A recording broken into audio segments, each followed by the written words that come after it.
नमस्कार, मी प्रसन्न जोशी. साम टीव्ही डिजिटलच्या लक्ष असतं माझं आपल्या सगळ्यांचं पुन्हा एकदा स्वागत. आपल्याला कल्पना आहे, लक्ष असतं माझं हा मराठी न्यूज मीडियातला पहिला आणि सध्या तरी एकमेव असा ओपिनियन बेस्ड इंटरॅक्टिव्ह शो आहे. फेसबुकवरचं हे फेसबुक लाईव्ह आहे, पण ते नुसतं लाईव्ह नाही. त्यामध्ये तुमच्या मतांची दखल घेतली जाते. बातमीच्या पलीकडचा विषय, बातमी न झालेला विषय, बातमीमध्ये दडलेले विषय, असे अनेक व्यक्ती, संस्था, घटना याबद्दल आपण बोलत असतो. पण आजचा विषय काही फार माहीत नसला असलेला नाहीये. भरपूर माहिती आहे. महाराष्ट्रात त्याची भरपूर चर्चा झालेली आहे. भरपूर बातम्या देऊन झालेल्या आहेत. साम टीव्हीने त्यावरती मोठं कव्हरेज केलेलं आहे. तो विषय म्हणजे आपल्या एसटी कर्मचाऱ्यांचा आंदोलन, त्यांचा संप, त्यांचं आंदोलन. आणि याबद्दल जे बोलायचं ते भरपूर बोलून झालेले, बातम्या आलेल्या, त्यांच्या मागण्या काय आहेत, त्याचा आता स्टँड ऑफ कसा तयार झालेला आहे. सरकार आपल्या भूमिकेवरनं मागे हटायला तयार नाही, निलंबनं झालेली आहेत आणि सरकार कठोर आहे असं सध्या तरी दिसतंय. बातमी अशी सुद्धा आली की या आंदोलनामध्ये आता फूट पडते, या आंदोलनात फूट पडते अशी सुद्धा चर्चा सुरू आहे. आणि त्यामुळे नवीन काही नाहीये. म्हणजे मी नेहमी जे म्हणत असतो की लक्ष असतं माझ्याच्या माध्यमातून आपण काहीतरी वेगळ्या विषयावर बोलतो, तर आजचा विषय वेगळा नाहीये. विषया बाबतीत काहीतरी वेगळं सांगायचं. विषय वेगळा नाहीये, पण बाबतीत मी काहीतरी वेगळं सांगणार आहे. मी आधी शेअर करतो माझ्या फेसबुक स्वतःच्या अकाउंटवरती. अनेक जणांनी गेल्या काही 2-4 दिवसामध्ये मला हा प्रश्न विचारला होता की आता काय बोलत नाहीये, एसटीच्या कर्मचाऱ्यांचं दुःख दिसत नाही का? कारण मी गेल्या 2-3 दिवस वेगळे विषय घेतले. पण आपल्यापैकी ज्यांनी जे लक्ष असतं माझं, रिलिजियसली फॉलो करतात, रोज बघतात, त्यांच्या माहितीसाठी एसटी या विषयावरती सगळ्यात पहिला व्हिडिओ, सगळ्यात पहिला opinion piece, video opinion piece हा माझा आहे. आता मला दिवस सांगता येणार नाही, पण एक 2-4 आठवडे तुम्ही मागे गेलात तर माझ्या टाइमलाईनवर तुम्हाला एसटी कर्मचाऱ्यांच्या वेदनांना घेऊन, कारण एका एसटी कर्मचाऱ्याने आत्महत्या केली होती, तो विषय त्याला ट्रिगरिंग पॉइंट होता, मी विषय केलेला आहे. सगळ्यात आधी, सगळ्यात पहिल्यांदा, सर्वात आधी मी केलेला आहे. त्यामुळे इथे ते मी सांगू शकतो. आजचा विषय घेण्यामागे अर्थातच उघड कारण आहे. गेल्या 3-4 दिवसांपासून, एवढ्या दिवसांपासून हे आंदोलन सुरू आणि गेल्या 3-4 दिवसात ते ॲग्रिवेट झालेले, मोठं झालेलं आहे. त्याचे पडसाद आता अधिक तीव्रपणे उमटतायत. निलंबनाच्या दुर्दैवाने कारवाया झालेल्या हा सगळा विषय आहे. माझा विषय 2-3 स्तरावरती मी घेण्याचा विषय सांगण्याचा तुम्हाला प्रयत्न करतोय. एक तर एसटी ही व्यवस्था, याच्याबद्दल मी मागच्या व्हिडिओत सुद्धा बोललो होतो की इतर कुठल्या तरी सर्वसाधारण सरकारी सेवेपेक्षा, सरकारतर्फे निम सरकारी असेल, निम शासकीय असेल, सरकारी असेल, ते आता शब्दच्छल मला नकोय. इतर कोणत्याही शासकीय सेवेपेक्षा एसटी महत्वाची, वेगळी आहे. आणि मी शब्द असे वापरले होते, एसटीने महाराष्ट्र बांधून ठेवला. संयुक्त महाराष्ट्र आपल्याला लोकांच्या चळवळीतून मिळाला असेल, पण त्याच्यानंतर हा महाराष्ट्र बांधून ठेवला. हा महाराष्ट्र आपला आहे, मुंबई आपली आहे, हे सगळे महाराष्ट्राचे रिजन आपले आहेत. हे कुणामुळे शक्य झालं? हे एसटी, फक्त आणि फक्त एसटीमुळे आणि आपल्या रस्त्यांमुळे शक्य झालं. आणि रस्ते असून काय उपयोग? एसटी होती म्हणून. लोकांची करिअर झाली, शाळा झाल्या, कॉलेजेस झाले, व्यवसाय धंदे मोठे झाले. एका गावामध्ये एसटी येणं म्हणजे तिकडची अख्खी इकॉनॉमी बदलते. तिकडच्या तरुणाईला रोजगार मिळतो, तिकडच्या संसाधनांना आणखी, म्हणजे त्या गावाचं कल्याण होण्यात एसटीचा फार मोठा रोल असतो. त्यामुळे मी असं शब्द वापरले होते की एसटीने महाराष्ट्राला बांधून ठेवलं. अशी एकही सेवा, योजना सरकारची नाहीये की जे एसटीचं कॉन्ट्रीब्युशन आहे त्याला मॅच करू शकेल. तुम्ही पाणी पुरवठा पाटबंधारेमध्ये आहात का? तुमचं क्षेत्र स्पेसिफिक काम आहे. तुम्ही शेती खात्याचा आहात का? तुमचं क्षेत्र स्पेसिफिक, पीक स्पेसिफिक किंवा त्या योजनांच्या स्पेसिफिक काम आहे. रोजच्या रोज लोकांशी संबंध असलेलं, पैसा कमवून देणारं, महाराष्ट्राला एकत्र ठेवणारं आणि महाराष्ट्राची जी प्रगती गेल्या 50-60 वर्षात झालेली आहे, त्या प्रगतीमागचा फार मोठा रोल, जे लोक आज शहरात येऊन मोठे झालेले आहेत त्यांना शहरात आणण्यासाठीचा रोल एसटीने केलेला. आणि एसटी सारखं एक कॉन्ट्रीब्युशन लक्षात नाही. म्हणजे मी इकडे शरद जोशींची उपमा तुम्हाला देतो. शरद जोशी काय म्हणायचे की शेतकऱ्यांच्या शेतीच्या उत्पादनाचा खर्च लक्षात घेत असताना त्याचे सगळे कुटुंबीय त्या शेतीत असतात, त्यांचा किती वेळ खर्च झाला, त्यांनी बाकीच्या कोणत्या कोणत्या प्रकारच्या गोष्टी केल्या, या सगळ्याची कॉस्ट मोजली गेली पाहिजे आणि त्यानुसार उत्पादनाच्या खर्चावर आधारित भाव दिला पाहिजे. एसटी कर्मचारी हा एक इतका युनिक भाग आहे. म्हणजे कष्ट करणारे बाकीचे पण कर्मचारी आहेत. महापालिका हा सुद्धा स्थानिक स्वराज्य संस्था अंतर्गत, पण ज्याला आपण सरकारी एक नाव उत्तर देतो. म्हणजे उदाहरणार्थ विद्यापीठही स्वायत्त आहेत, पण आपण मानतो की म्हणजे नॅशनलाइज बँका, विद्यापीठ, स्थानिक स्वराज्य संस्था, इथले जॉब म्हणजे सुरक्षित जॉब, त्याला पण सरकारी म्हणतो. त्यामुळे यापुढे जेव्हा मी सरकारी शब्द वापरेन तेव्हा त्याचं कनोटेशन लक्षात घ्या की एक स्थिर असलेलं, जनतेच्या पैशातून चालणारं, तुमच्या नोकरीला बऱ्यापैकी अबाधित ठेवणारा अशा प्रकारची रचना म्हणजे सरकार, असं आपण लक्षात घेऊयात. तर एसटी या सगळ्या कुठल्याही जॉबपेक्षा महत्त्वाची यासाठी ठरते, कारण त्यातलं जे रिगरस काम त्याच्यामध्ये गुंतलेलं आहे, त्यामध्ये जे शारीरिक पेन गुंतलेले म्हणजे बघा, मी समजा महापालिकेचा स्वच्छता कर्मचारी असेन, पण मी एका भागात काम करतो, मी अस्वच्छतेशी डील करतो, हे त्या कामाचं वेगळेपण आहे आणि त्यासाठी त्या माणसाला रिकॉग्नाइज केलं पाहिजे. पण मी एक एसटी कर्मचारी असतो, मी मी एसटीचा ड्रायव्हर, मी चालक असेन किंवा वाहक असेन आणि मी या एसटीतून जेव्हा महाराष्ट्राच्या या भागातून प्रवास करत असतो, विशेषतः त्या काळापासून जेव्हा की रस्ते एवढे विकसित नव्हते, ती प्रचंड सगळी गर्दी, उन्हाळा, पावसाळा, हिवाळा आपण बघत नाही आणि ही एसटी चालू ठेवली, तुटपुंज्या पगारात चालू ठेवली. त्या सगळ्याची कॉस्ट आपण जर का धरली, एक लक्षात घ्या, गाडी शहरामधल्या सुळसुळीत रस्त्यांवरती पण चालवली जाऊ शकते आणि खडबडीत रस्त्यांवरती सुद्धा. तुम्ही एसटीचं धूळ, तुम्ही कधी एसटीच्या जिकडे वाहक बसतो त्याच्या बाजूला कधी बसलाय? मी बसलेलो. म्हणजे एक काळ तरी बसलोय. आता मला बसायची गरज नाही पडत, पण मी बसलेलो आहे. कधी बसलाय तुम्ही? उन्हाळ्याचं बसलाय का? हिवाळ्याचं बसलाय का? आणि तिथे बसून दाखवा तुम्ही आणि एखादा मोठा प्रवास करून दाखवा तुम्ही. मग तुम्हाला कळेल की कॉस्ट कशी मोजायची. मी एकदा म्हणालो पण होतो, शासकीय कर्मचाऱ्यांच्या कॅलरीज किती जळतात कामामध्ये आणि एसटी कर्मचाऱ्यांच्या कॅलरीज किती जळतात. अशा प्रकारे हिशोब करून बघा आणि मग तुम्हाला कळेल की एसटीचे कर्मचारी किती काम करतात. एसटी कर्मचाऱ्यांचं काम हे खूप युनिक काम आहे. म्हणजे मी एसटी कर्मचाऱ्यांना शासकीय सेवेत घ्यावं का? त्यांना सरकारी कर्मचाऱ्यांचा दर्जा द्यावा का? पगार वाढवावा का? या मुद्द्यांकडे जातच नाही. ते तर पुढचे मुद्दे. मी एसटी कर्मचारी असणं आणि एसटी व्यवस्था काय आहे, हे सांगण्याचा प्रयत्न करतोय, जे आपल्याला लक्षात येत नाहीये. मी ट्रेनचा वाहक असेन, तरी ते जमण्यासारखं काम आहे. माझ्या कामाची रिगरसनेस किंवा माझ्या कामाच्या शारीरिक श्रमाची अपेक्षा खूप कमी आहे तुलनेनं. मी मी आणखी कुठली तुम्ही मला आणखी नावं सुचवा तर अशा सरकारी कोणत्याही सेवेमध्ये असेन, मी बाकी काही असेन, मी क्लर्क असेन, मी काही असेन. मी एसटी कर्मचारी असतो, हे खूप काहीतरी वेगळं आहे. आणि आपल्याला झालंय असं, की ज्याला म्हणतात ना, रोजच्याच गोष्टीचं आपल्याला कौतुकच राहत नाही. त्यानुसार एसटी ही व्यवस्था आपल्या महाराष्ट्रात आहे. त्याचे कर्मचारी आपले आहेत आणि ही व्यवस्था इतकी वर्ष चालू आहे. म्हणजे याची तुलना त्यातल्या त्यात मी कुणाशी करायची झाली तर विविध शहरांमध्ये स्थानिक महानगरपालिकांच्या ज्या बस सेवा आहेत ना, तुलनेने त्यांच्याशी मी करेन. पण त्यांना सुद्धा बेनिफिट्स आहेत. म्हणजे बेस्ट बसेसच्या कर्मचाऱ्यांपेक्षा एसटीची अवस्था जास्त कठीण आहे. कामाचं स्वरूप सगळं पाहतात. तर हे तर नुसतं आहे आणि हे मी मागच्या व्हिडिओत सुद्धा बोलवतो. ही ते एक गोष्ट मी तुम्हाला सांगितली. या सगळ्या पलीकडे एसटीचं कॉन्ट्रिब्युशन मी तुम्हाला सांगितलं महाराष्ट्र जोडून घेण्यातलं आपल्या सगळ्यांच्या आणि महाराष्ट्राच्या उत्थानामध्ये एसटीचा फार मोठा रोल राहिलेला आहे. कारण एक काळ होता, की एसटी शिवाय तुम्हाला परिवहनासाठी फार कमी गोष्टी उपलब्ध होत्या. सगळ्यांकडे गाड्या नव्हत्या. ट्रक, टेम्पो सगळीकडे पोहोचत नव्हते. त्या काळात एसटी पोहोचत होती. नफा-तोट्याचा नुकसानीचा विचार न करता, कारण ती निमशासकीय सेवा होती. खर्च शासनाकडून होत होता आणि त्यामुळे कमी पगारात असून सुद्धा लोक काम करत होते, कारण भागत होते त्या पगारामध्ये आणि या सगळ्यातून एसटी नावाची एक संस्था सुरू झाली. आता हा झाला इतिहास. आता काय चाललंय? आपण आता 2021 मध्ये पगार मात्र मिळतायत 30 वर्षापूर्वीचे किंवा तत्सम जुने पगार मिळतायत. त्या 10, 15, 20 तुटपुंज्या पगारावरती कंत्राटी पद्धतीवरती काम करून घेतलं जातंय. मी मधल्या काळात काही माध्यमांमध्ये आणि मला फार आश्चर्य वाटलं, की आपले सुखासीन मध्यमवर्गीय मग मध्यमवर्गीय असण्यात काही प्रॉब्लेम नाहीये. शहरात असायला काही प्रॉब्लेम नाही. त्याच्याबद्दल कमीपणा वाटून घेण्याचं काही कारण नाहीये. पण म्हणजे मी जेव्हा असं वाचतो, की तुम्हाला नोकरीवरती ठेवत असताना, कंत्राटावरती सही करत असताना माहीत नव्हतं का, की ही नोकरी तात्पुरती स्वरूपाची आहे, याच्यात एवढाच पगार मिळणार आहे. मग आता का मागता पगार?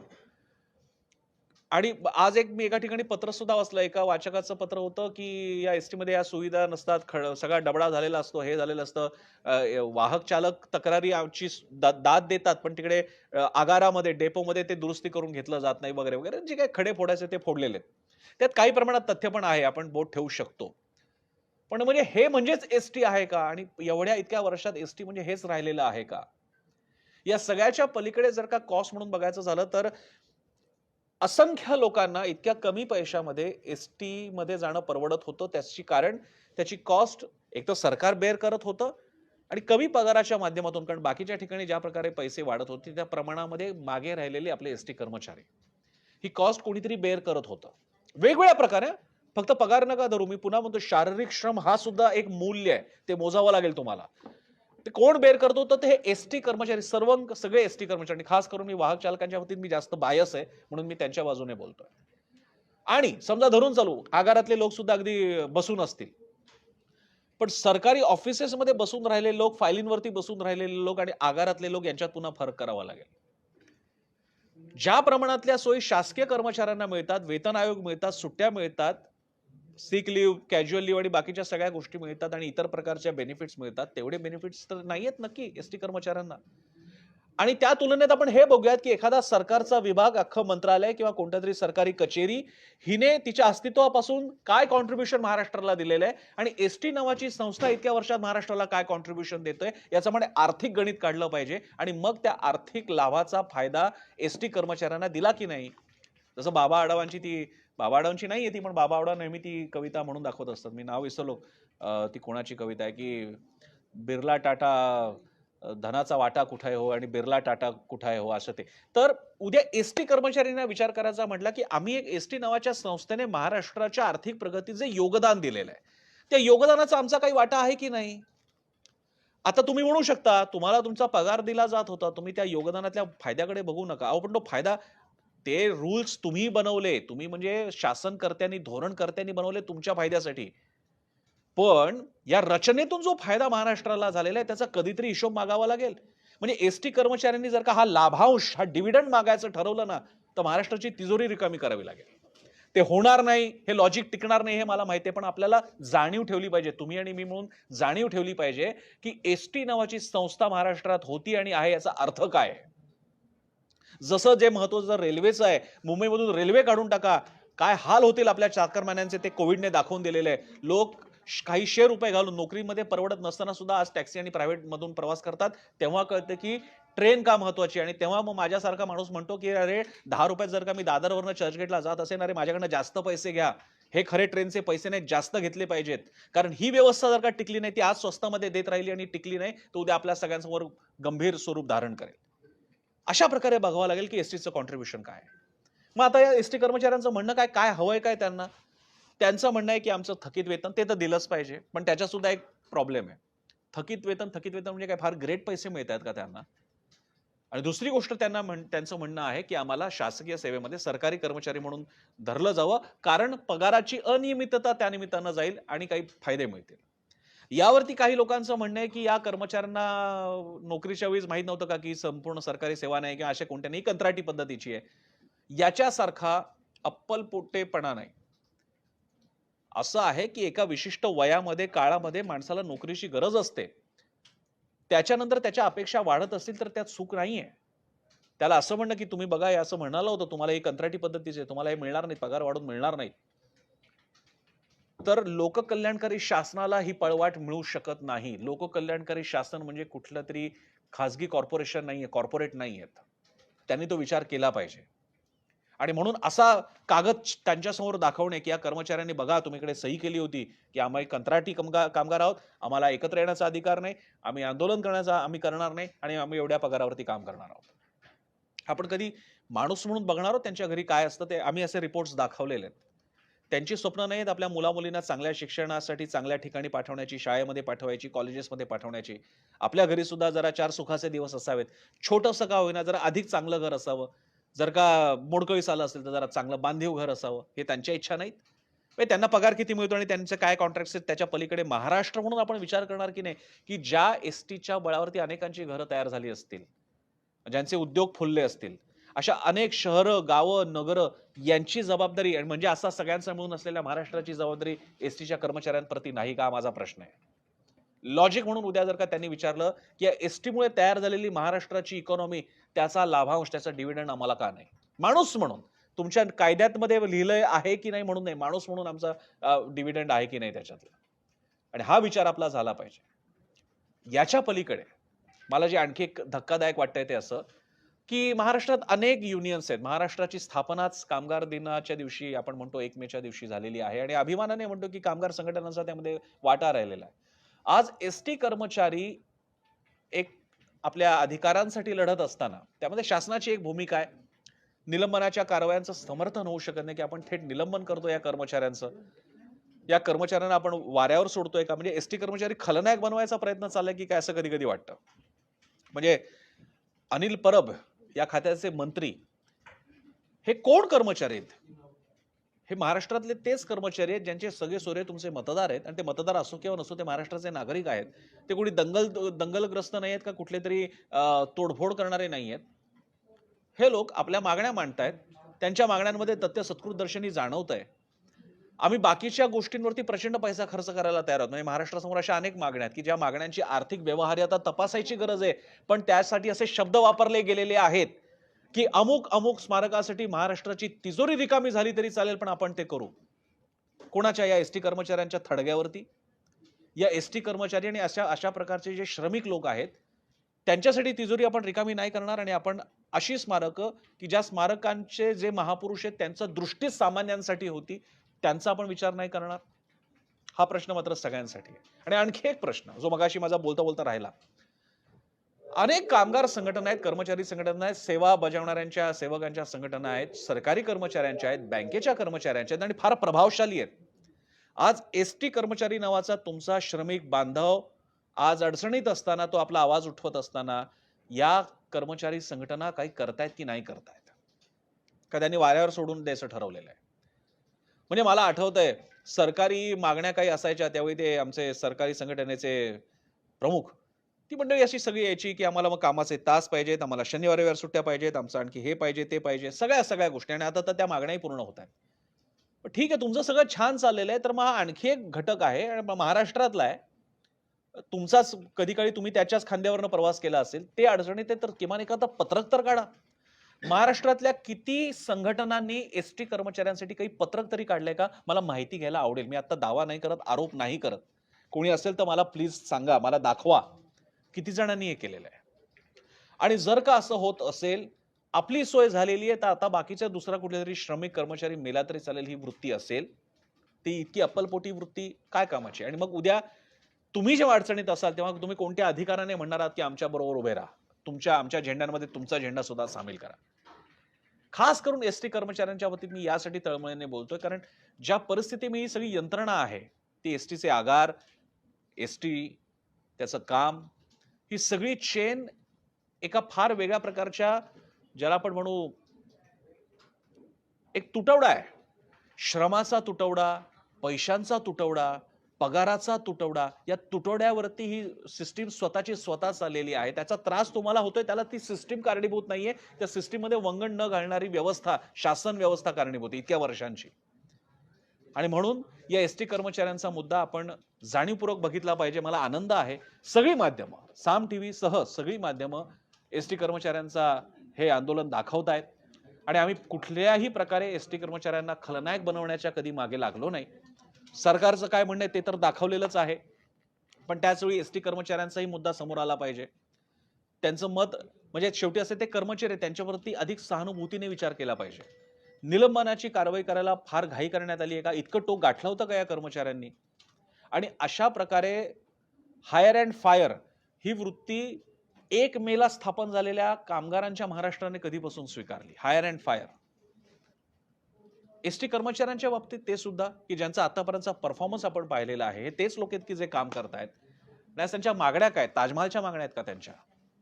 त्याही जर का आपण ऐकून घेणार नसू तर मात्र या सरकारला आपण श्रमिक, शोषित, सामान्य जनतेचे कैवारी आहोत, हे आपलं सरकार आहे असं म्हणायचा अधिकार राहणार नाही.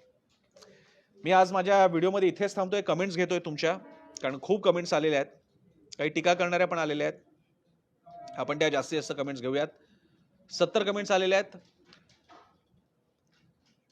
एक कमेंट आली आहे, बाबू शांताराम यांची महामंडळ ही ना नफा ना तोटा तत्वावर चालणाऱ्या संस्था असतात त्यापासून सरकारला नफा मिळत नाही. एसटी महामंडळासारखी राज्य सरकारची अशी अनेक महामंडळ आहेत उद्या ते सगळे सरकारमध्ये सामावून घ्या म्हणतील. मी पुन्हा म्हणतोय एसटी पुरता वेगळा विचार करा. आणि एसटी नफा मिळवून देत नाही हे अतिशय अज्ञानमूलक असं वाक्य आहे. एसटी या रचनेमुळे महाराष्ट्रामधली गावं, शहरं जोडली गेली, दळणवळण झालं, व्यवहार झाले. त्यातून जी आपण जर का नॅशनल कॉस्ट जर का याच्यातून काढायचा प्रयत्न केला तर कितीतरी कोटी रुपयांची एक अर्थसंपदा तयार झाली, अर्थव्यवस्था तयार झाली महाराष्ट्राची. ही इतक्या वर्षामध्ये एसटीमुळे तयार झाली की नाही झाली? इतर महामंडळांचं तुम्ही त्या अर्थाने संपत्ती निर्मितीतला या महामंडळाचं स्थान अशा प्रकारे एसटीचा हिशोब करा. एसटीचा डिव्हिडंड, एसटीच्या लोकांना त्या नफ्याचा फायदा देण्यासाठी तुमची तिजोरी रिकामी करावी लागेल. त्यामुळे हे वाक्य तुम्ही काढून टाका. तुम्हाला स्वतःला समजलेलं नाही आपण काय लिहिलंय ते. एसटी या संस्थेनं महाराष्ट्राच्या आर्थिक विकासात दिलेल्या योगदानाचा हिशोब करावा लागेल. त्या न्यायाने तर कर्मचाऱ्यांनी पगार तर सोडा, त्या नफ्यातला वाटा मागायचं जर का ठरवलं तर तोंडाला फेस येईल. आणि तुम्ही जे म्हणताय की उद्या सगळे सरकारमध्ये सामावून घ्या म्हणतील, म्हातारी मेल्याचे दुःख नाही पण काळ सुकावतोय. अरे हे एसटी कर्मचारी म्हणजे कोण? म्हणजे तुम्ही काळ सोकावतोय म्हणजे एसटी कर्मचारी सोकावतील कोण आहे? ते शत्रू आहेत का ते? ज्यांच्या त्यांच्या परफॉर्मन्सनुसार आपण थोडासा उजवडावं करणार की नाही हा त्याच्यामधला मुद्दा आहे. काही महामंडळं ही फार वेगळ्या इतर उद्दिष्टांसाठीची आहेत, ज्याच्यामध्ये एक समाजाला मदत करण्याच्या दृष्टीने आहेत. काही महामंडळ ही इतर वेगळ्या सेवा देण्यासाठीची आहेत. गोदामांसाठीची महामंडळ आहेत. पण एसटी रोजच्या रोज ज्याचा लोकांशी संपर्क येतो आणि ते नसल्यास तुमच्या बाकीच्या गोष्टी तुटू शकतात. गावं शहर संपर्कांपासून तुटू शकतात. जीवनावश्यक वस्तूंचा पुरवठा तुटू शकतो. त्याची तुलना तुम्ही इतरांशी करणार आहात का? हा माझा तुम्हाला प्रश्न आहे. बजरंग निंबाळकर म्हणतात एसटी कर्मचाऱ्यांना योग्य वेतन दिलेच पाहिजे. अनेक ठिकाणी जीवावर उदार होऊन ते आपल्या सेवा करत असतात. त्याचा विचार शासनानं करावा. मात्र प्रवाशांना वेठीस धरू नका. राज्य सरकारवर आलेल्या आर्थिक ताणाचा विचार व्हावा. चांगला मुद्दा आहे. राज्य सरकारवर आलेल्या आर्थिक ताणाचा विचार व्हावा. मग आर्थिक ताण असेल तर लोकांच्या थेट उपयोगी न पडणारे प्रकल्प, स्मारक याच्यावरची आणि त्यासाठी तिजोरी रिकामी करू ही भाषा करणारं कोण होतं? याचा एकदा अभ्यास तुम्ही करावा आणि मग जनतेसाठी नेमके कोण उपयोगाचे आहेत, कोणते प्रकल्प उपयोगाचे त्याचा सुद्धा विचार आपल्याला करावा लागेल.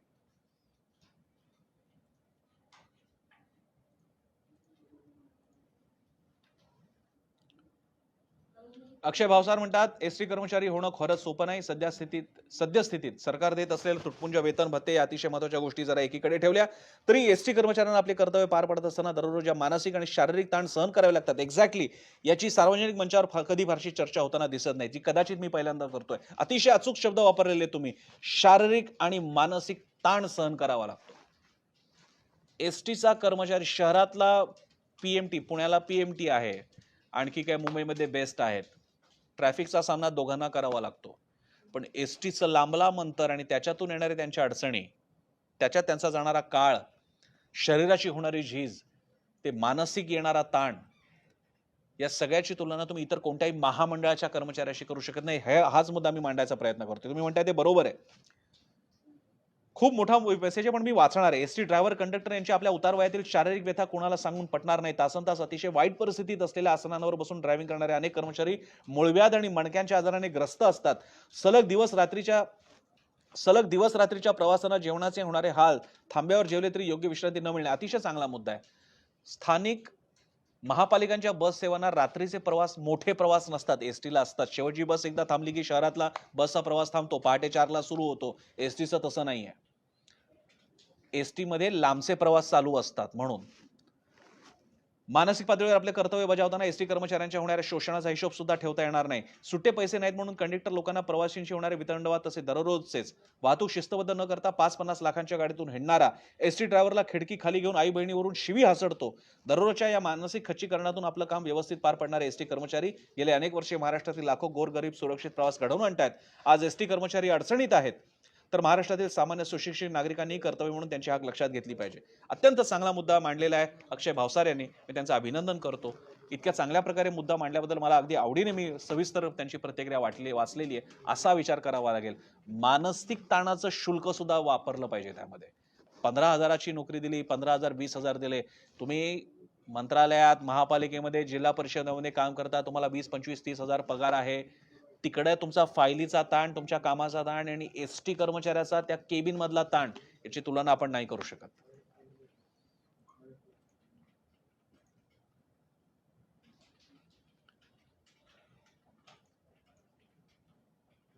धनंजय पांडे म्हणतात एसटी कामगार पहिल्यांदाच असे आंदोलनात्मक पवित्र्यात आले तसं नाही, पण मागे जेव्हा त्यांनी आंदोलन सुरू केलं तेव्हा प्रत्येक वेळी सरकारने गोड गोड बोलून वेळ काढूपणा काढून त्यांच्या मागण्या सातत्यानं दुर्लक्षित केल्या. हे वास्तव आहे. संभाजी मुंडे म्हणतायत तुमच्या माध्यमातून एकच प्रश्न आहे सरकारला विचारतो. राष्ट्रवादीने त्यांच्या जाहीरनाम्यात घोषणा केली होती की एसटीचे राज्य शासनात विलिनीकरण करणार. काय झालं आता? एकतर विलिनीकरण करा किंवा खोटा जाहीरनामा घोषित केल्याचं मान्य करा. दस्तूरखुद्द पवार साहेबांनी एसटी कामगारांच्या अधिवेशनात मागणी केली होती की एसटी कामगारांना शासकीय दर्जा मिळाला हवा. मग आता गप्प का आहेत? हा मुद्दा सुद्धा मांडलेला आहे. राज्य सरकार या पक्षाला सुद्धा हा प्रश्न विचारला पाहिजे. जर का तुम्ही अशी घोषणा केली होती तर मग आता त्या घोषणेपासून पळ का काढता? किंवा आता त्यांच्याकडे हे उत्तर असू शकतं की हे महाविकास आघाडीचं संयुक्त सरकार आहे, हे आमचं संपूर्ण सरकार नाहीये. पण ह्या कारणाला उत्तर म्हणजे हे कारण तुटपुंज ठरेल.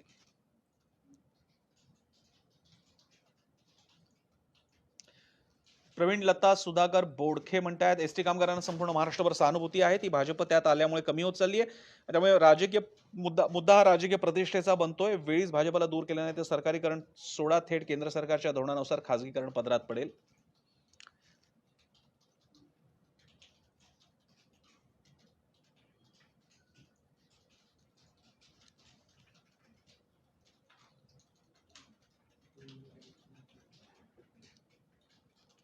अवधूत पावटेकर म्हणतात महाराष्ट्रात साधारणपणे 70 ते 75 महामंडळ आहेत. एकाचं केलं तर इतर सुद्धा मागे लागतील. समिती सुद्धा नकारात्मक अहवाल देईल हे नक्की. त्यापेक्षा प्रवासी कर रद्द करा, डिझेलवरील निदान राज्याचे कर माफ करा, तसेच माननीय हायकोर्ट औरंगाबाद खंडपीठाने खासगी वाहतुकीबद्दल दिलेल्या निर्णयाची अंमलबजावणी करा.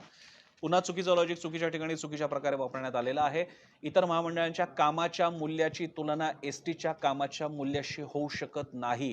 ती तुलना मला करून दाखवा, मी माझं विधान मागे घेतो. एसटीचं काम, एसटी ह्या संस्था, या महामंडळाचं काम, त्याचं आर्थिक मूल्य, त्याचा ज्याला आपण म्हणू यील्ड काय मिळालेलं आहे हे काढायचा तुम्ही प्रयत्न केला तर त्या कर्मचाऱ्यांचं आपण इतक्या वर्षात फक्त शोषण केलेलं आहे याची कबुली तरी महाराष्ट्राला आपल्याला द्यावी लागेल.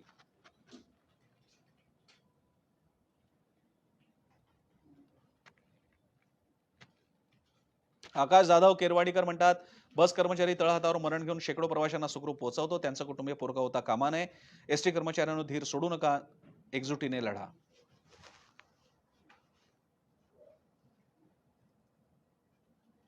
संभाजी मुंडे म्हणतात एसटी सेवा आहे की उद्योग हे अगोदर स्पष्ट करा. सेवा असेल तर नफा तोटा विषयच येत नाही आणि उद्योग असेल तर तोट्यात चालणाऱ्या फेऱ्या का चालवायच्या. आपल्याला एखाद्या विषयाचं पूर्ण जेव्हा ज्ञान नसतं, पण ज्ञान नसतं तरी चालेल, पण ज्या विषयाचं भान नसतं तेव्हा आपल्याला हा असे प्रश्न पडतात. एसटी हे महामंडळ आहे, नफा कमावणं जरी त्याचा थेट उद्देश नसला तरी शेवटी कोणीतरी कॉस्ट बेअर करत असतं. प्रश्न इकडे नफ्या तोट्याचा नाहीये, एक व्यवस्था ठेवायची की नाही याचा आहे. आणि एकदा जर का नफ्या तोट्याची गणितं काढायचं म्हटलं तर तुम्ही सुद्धा लक्षात घ्या, नफ्या तोट्याची गणितं काढायचं म्हटलं तर कोणत्याही वंचित घटकाला बाद करून टाकणं हाच उत्तर आपल्याला उरेल. शेतकऱ्यांचा प्रचंड तोटा झालेला आहे, त्यांना सरकारने पैसा द्यायचा की नाही. कारण जर का पीकही शेवटी असं आहे ना, कशाचं नुकसान झालं, पिकाचं नुकसान झालं, पीक तरी मिळणार आहे का सरकारच्या हातात, ते पण नाही, कारण ते वायाच गेलेलं आहे. ओल्या दुष्काळाने सगळं जाळून टाकलेलं, नष्ट केलेलं, वाहून गेलेलं आहे. मग शेतकऱ्यांना पैसा का द्यायचा, व्यवसाय आहे का तोटा आहे, असे विचार दरवेळी करून चालत नाहीत. आपल्याला तो घटक, त्याचं एकूण कॉन्ट्रीब्युशन लक्षात घ्यावं लागतं.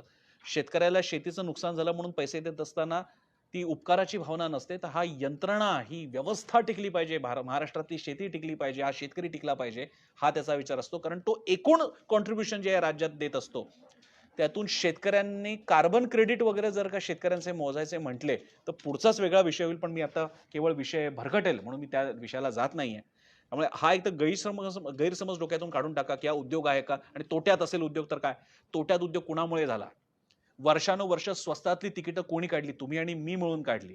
ही आपली जबाबदारी होती की त्याची दरवाढ वेळोवेळी व्हायला हवी होती. ज्यांना शक्य आहे त्यांच्यावरती जास्त पैसे लावायला हवे होते, त्या प्रमाणात कुठून तरी एसटीला मदत करायला हवी होती, ती आपण केली नाही.